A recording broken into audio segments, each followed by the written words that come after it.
Sa iban pang balita, kapin 5 million pesos nga balor sang ilegal nga droga na kumpiskar sa mga operasyon sang kapulisan sa probinsya kag syudad sang Iloilo. Si Julius Villacaol na katuto.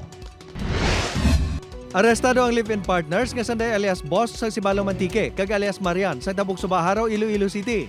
Ang duha ang nakuhaan sang 2.2 million pesos nga balor sa suspected shabu sa bust operation nga ginpatigayon sang Regional Police Drug Enforcement Unit sa Tabuk Suba.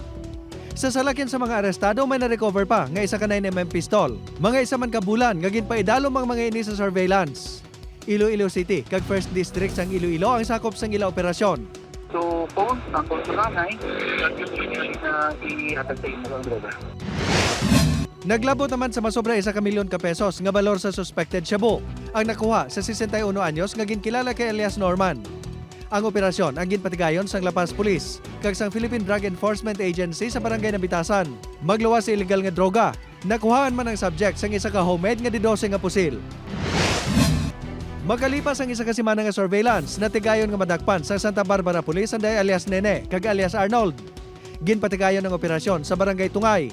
Nakuha sa duha ang suspected shabu nga nagabalor sang 952,000 pesos. Si Nene ang subject sang operasyon. Madugay na ini nga markado sa kapulisan. Si Arnold ang kahimbon sini sa Bulahaton. Sa Santa Barbara man lang nag-operate ang duha. Mobile lang ni sila, sir. Katabok-tabok lang ni sila sa area. There is within sa municipality sang Santa Barbara. Wala naman nakaluwa sa mga operatiba sa Provincial Drug Enforcement Unit ang 37 anyos nga si alias Paul.